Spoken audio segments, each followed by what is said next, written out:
Hello everyone! We are now in Yeon Elementary School to conduct an interview about leadership. So stay tuned as we learn and explore.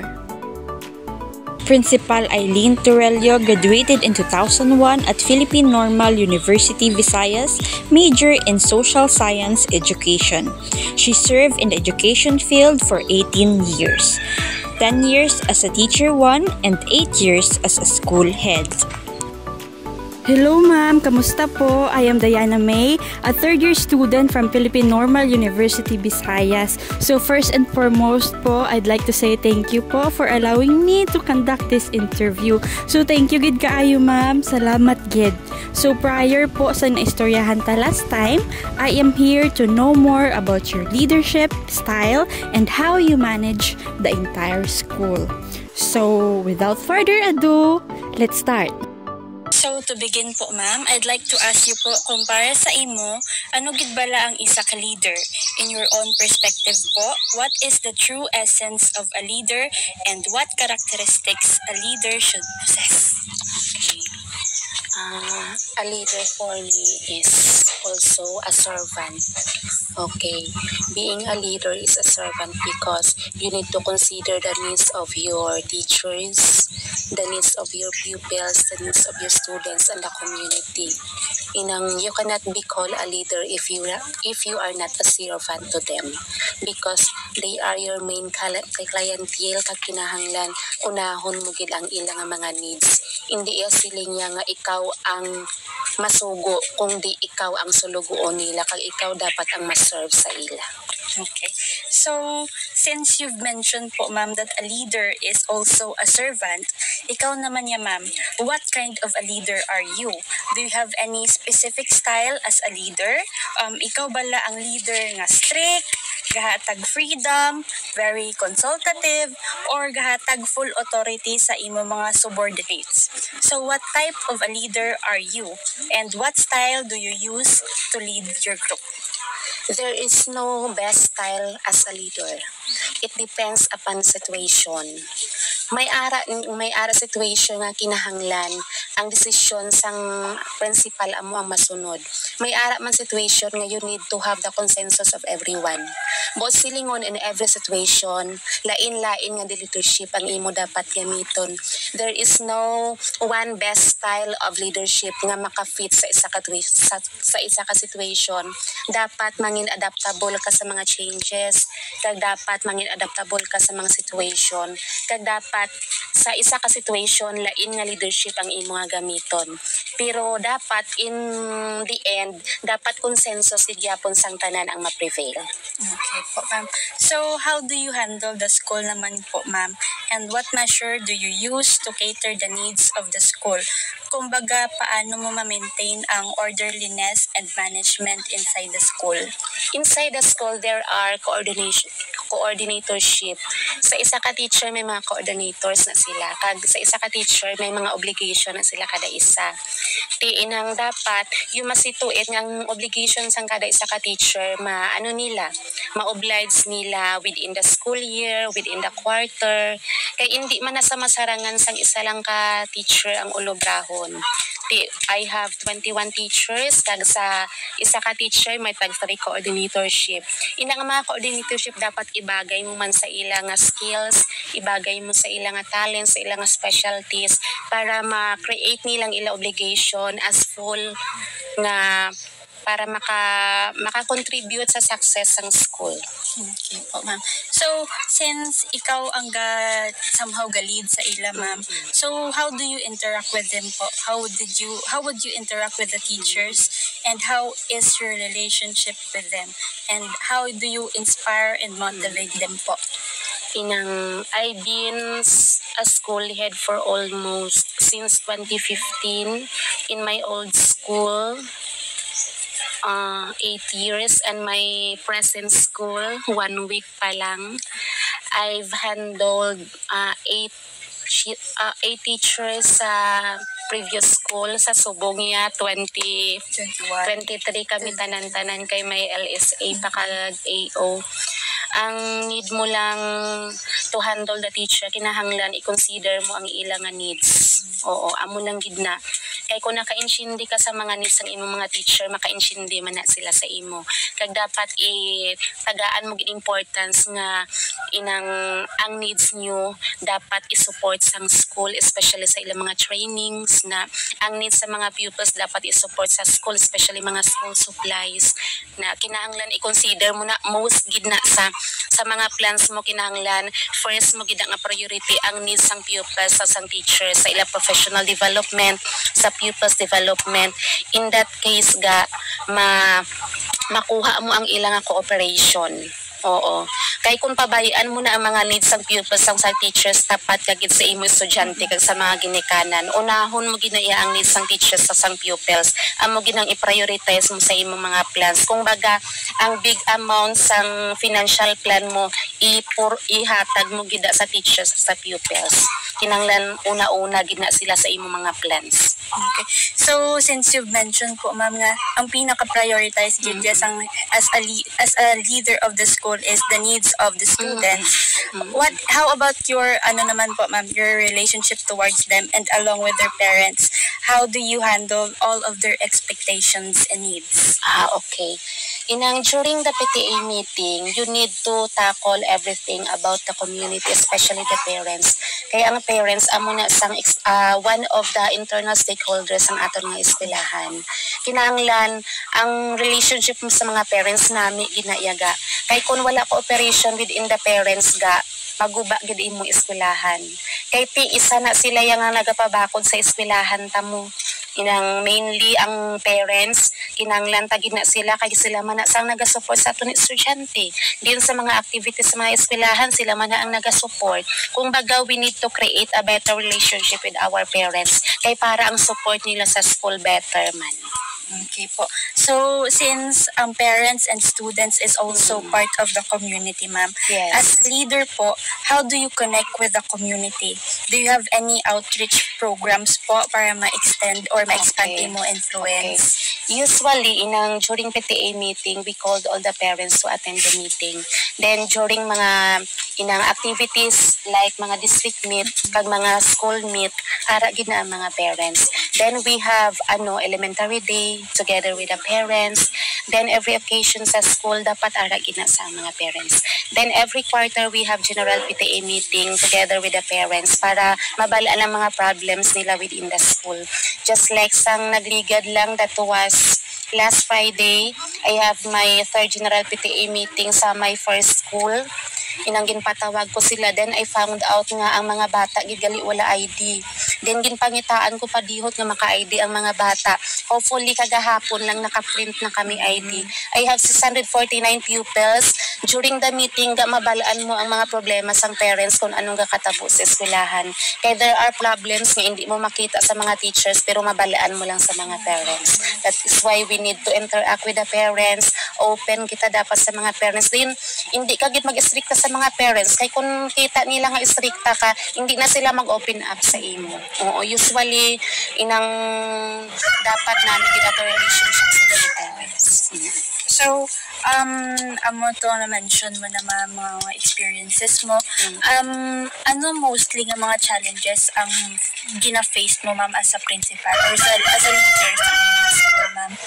Usually kung small ka nga school, kulang inyo budget. Oo, gamay lang na sa inyo budget because ang budget is dependent upon how many teachers you have, how many pupils you have, how many classrooms you have. Kung small school ka, gamay imo budget. Kung big school ka, dako imo budget. Pero kung small school ka, gamay lang siya imo i-handle ng mga babies. Gamay lang imo problems kung baga. Pero depende na sa resourcing sang isa ka school head mo.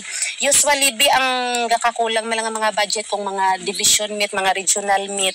May mga pupils kami kung ang kinanglan daloon sa region, wala na kami na budget. Amo na kay gamay lang ang budget sang school. Usually amo man lang na sang problema sang school, gamay lang ang budget. Pero kung big school, damo naga-help, dayon damo resourcing, dayon damo mind nga nagabulig sa imo. Damo mind nga nagabulig sa imo. Unlike kung small nga school, jutay man nga mind ang naga-help sa imo. Oo. Pero kung big school nakita ko nga nami i-handle gali ang big school for almost 1 week. Kay damo ang mga ideas nga nagaabot sa imo. Ay maamutan ni ma'am, ay maamutan ni ma'am. basta open lang ang school head, damo sang mga ideas nga nagasulod. Oo. Pero kung small school, syempre kung small school biga ang mga teachers inang focus sila sa ila ubra. Inang dayon damo-damo sa isa ka teacher basics iya coordinatorship. Kung baga wala sa time mag-share sang iya nga mga hinaing sa school head. Pero kung damo ka mo ang teacher, may duha lang o kung tatlo ka coordinatorship, may time ikaw mag-istorya tiga kumusta ka, daay ma'am amo ning problema ko sa room. Dayon sa resourcing damo may maano sa imo, may may ma-advise sa imo, ay maamutan ni ma'am. Oo. Nami siya i-handle ang big school compared sa small school in terms of resourcing, in terms of ideas, in terms of cooperation. So, na-mention mo to ma'am nga kung sa small school, usually budgeting gadya ang Oo, problema, budgeting ga kay gamay gadya ang budget sa small school. may times ba ma'am nga personal mo na imo Yes ga. Usually ga kay inang may ara man na yaga nga wala nadala sa imo plans. Oo. May mga bagay nga hindi included sa imo plans na you need to provide. You need to provide. Kag kinanglan gid ang initiative sang school head para ma-provide mo na ang mga needs. Pero usually man lang nasaga sa mga lakat sa mga, for example sa plans namon ang nabutang namon 5 lang ka bata. Ti ang nagdao gali 15 ka bilog. You need to augment the needs para makalakat sila kay kaluoy man na nga hindi mo sila pagpalakton. Kay kinanglan sa competition ga ipadala mo gid ang mga babies para sa ilang development. So, since ma'am nga very extensive, very broad ang imo nga nasukupan, ang imo nga obligation as a head, hindi man dugay ba? I mean, hindi man wala ka man nakapoy. Ano ang nagadrive sa imo nga magpadayon?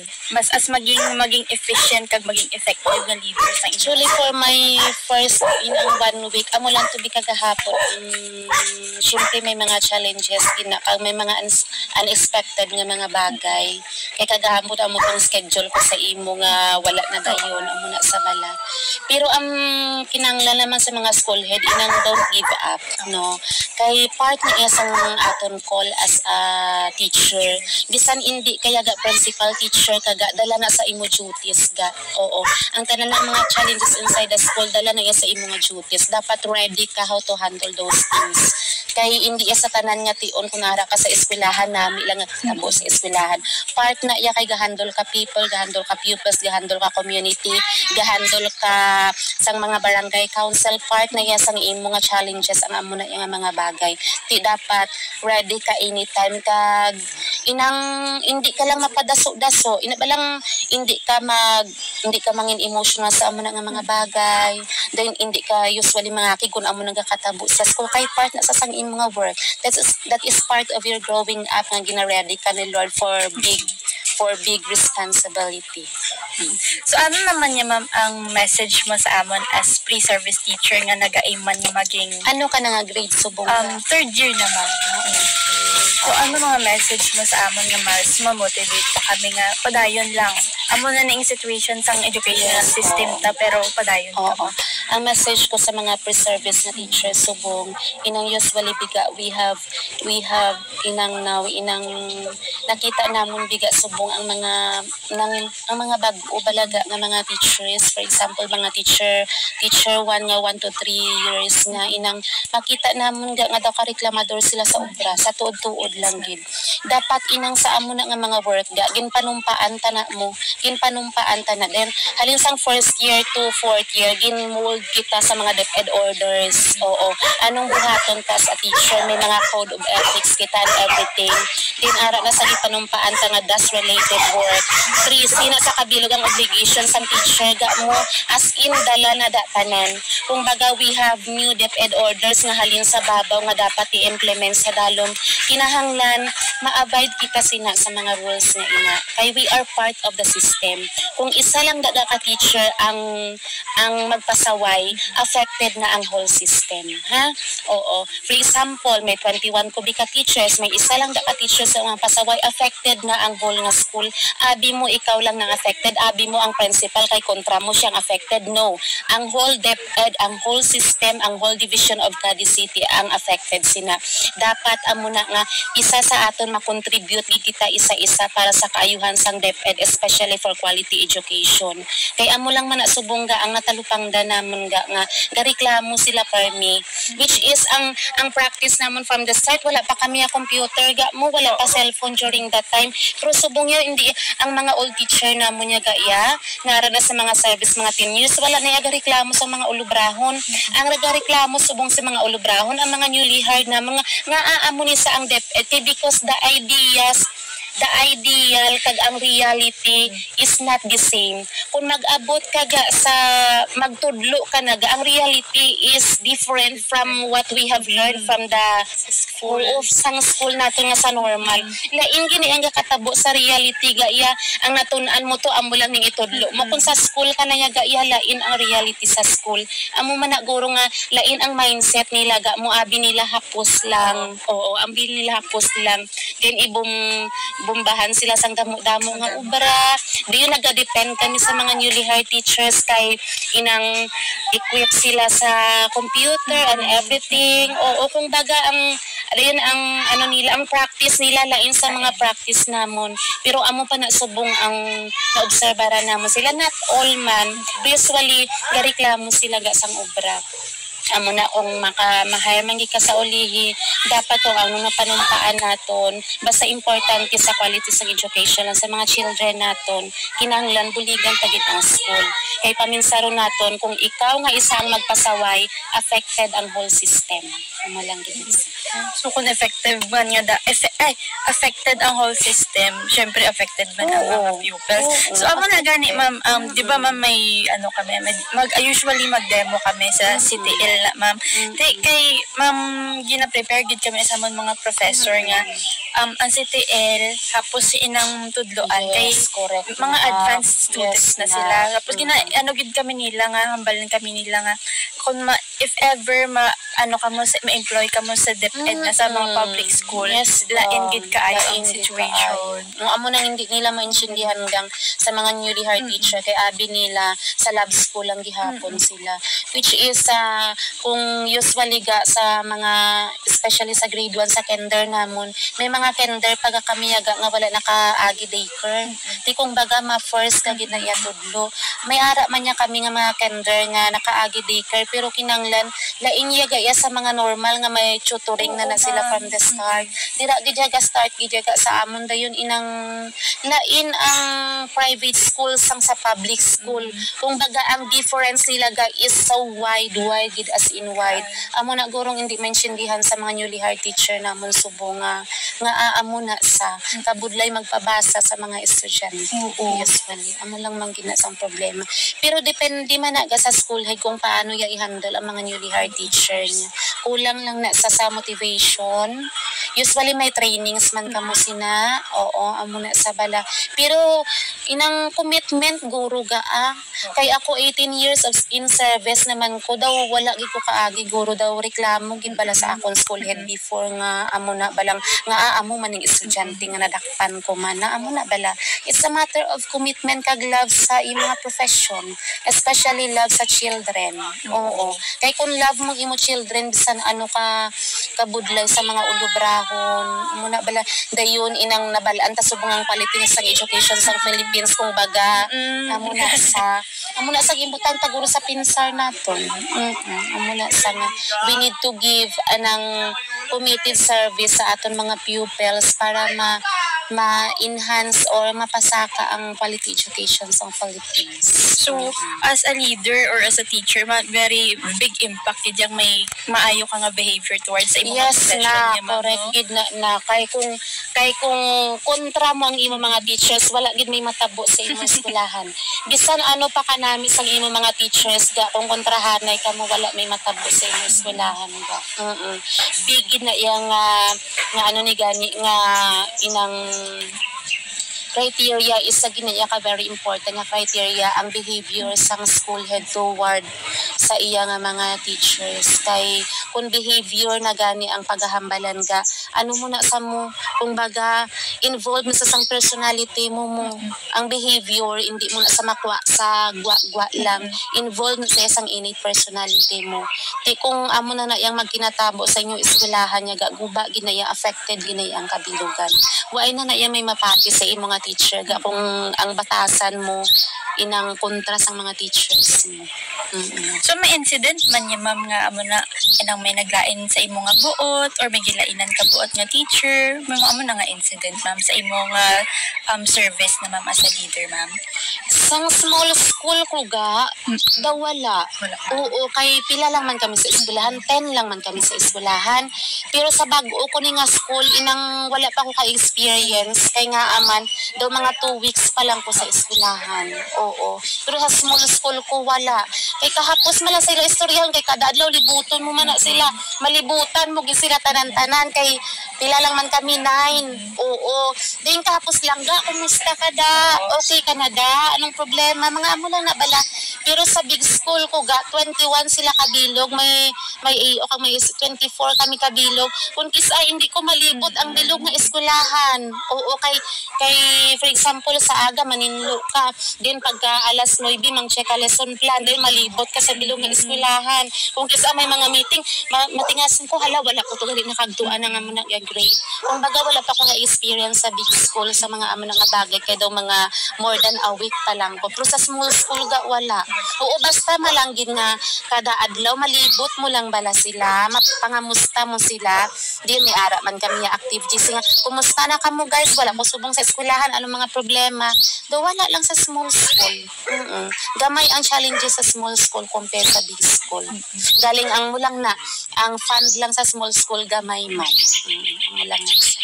Dubawi-bawi lang gali-bali ma'am no. Ang gamay tuod ang problema sa big school pero dako ang problema dako ang problema sa budgeting tapos sa big school naman niya damo ang resources ang budget pero inang dumaubos man imo nga time naman sa pag-monitor gid sa ila isa-isa.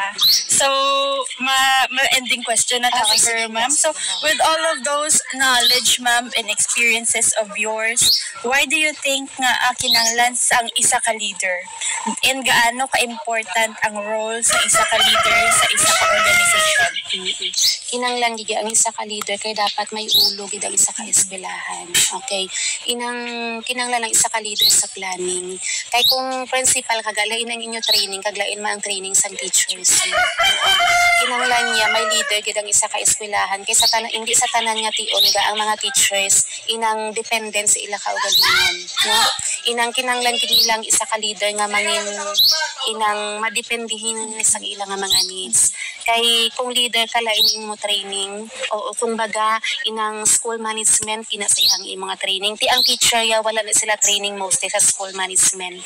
Then ang leader ya may training gina sila sa planning, sa team supervision, sa financials. Ang mga teachers ya lain man na ila training. Kung baga kinahanglan gid ang head sang isa ka institution para sa planning, usually sa planning gid. Oo. Then financial management, dayon inang school-based management. Okay, dayon team supervision. Hindi na iya ang teacher ka iya maka-supervise ang teacher man. Kinanglan gini isang principal nga mag-supervise sa teacher man. Ano na to ma'am? Enta na to ma'am. Ano na lang guro ma'am? Inang another message naman po sa mga teacher na subong nga amo to purpose to kaginang mga challenges tong hambal mo kaginang nga very garekamo sila ay nang ano naman ang message mo ma'am sa ila ma'am, like anong mga ways naman ang mahatag niyo para amo to mitigate lang amo to nga behavior sa mga newly hired teachers subong nga inang amo na sa inang dapat ibutang naton sa aton mind nga kung anong natunaan naton during our first year to fourth year college. the reality is very different from the inang natunaan naton sa mga libro. O dapat kung ano ang reality sa Department of Education, dapat ma-abide kita sina, kag dapat mangin adaptable kita sa mga changes. Kaya usually ang mga millennials subong nami na sila ya mag-adapt. Oo, kulang lang na sa ila encouragement kag motivation kag insakto nga advice. Kag sa mga millennials sa mga teachers, dapat inang kung ano ang system sang DepEd, kung ano gani, kung hindi nila ang gusto sang system sang DepEd, dapat ipakita nila in a nice way. Oo. Kaya usually may makita kita subong sa social media nga mga teachers nga usually nag-post sa social media sa mga problems in the DepEd. Okay. Dapat mangin aware kita sina nga we are the part of the system. Hindi naton pag-isolate ang aton nga bisan pre-service teachers pa kamo, part na ta sina sang system. Kay beginning teacher na kamo. Oo. Buot silingon kung ano man ang gusto naton nga i-change sa DepEd, dapat i-change naton in a nice way. Hindi naton ipakita sa social media nga we are inang ano na gani gakontra kita sa DepEd pero wala man kita may ginaobra. Dapat kung gusto naton kontrahon ang DepEd, dapat may ginaobra kita, not only in social media but in real situation nga kung ano bala ang ma-help naton sa DepEd. Hindi naton pagdugangan ang problema sa DepEd. Okay, dapat mangin motivator kita sa DepEd. Dapat mangin kita gani social change, social agent kita para sa change sang DepEd to quality education. Hindi kita mangin kontra sang DepEd sa mga lain nga mga bagay. Okay, kung gusto ta buligan ang DepEd, mabulig kita sa DepEd in a nice way, not in a bad ways nga i-post sa social media ang mga lain nga ginabuhat sang DepEd. Amo na bala. Kung gusto natin mangin social agent sang DepEd, dapat buligan naton ang DepEd in a very nice way. Kay part kita sang system, kung ano ang gina-post natin sa social media, hindi lang ikaw ang affected, kundi ang whole system sang Philippines. So, thank you gid ma'am kaayo ma'am sa time mo ma'am, kag sa pag-allow sa akong nga mag-interview sa inyo. So, damo gid nga salamat ma'am. Dayon pasensya kagahapon, wala gid kaso ma'am. So, there you have it, an inspirational and informative talk together with Principal Eileen Torello. It is indeed important to have a leader who provides direction and vision, who also motivates and inspires and assists others on creating a progressive environment that is appropriate for everyone. This has been Diana May Zamora, a person who ceaselessly learn and explore. God bless and thank you.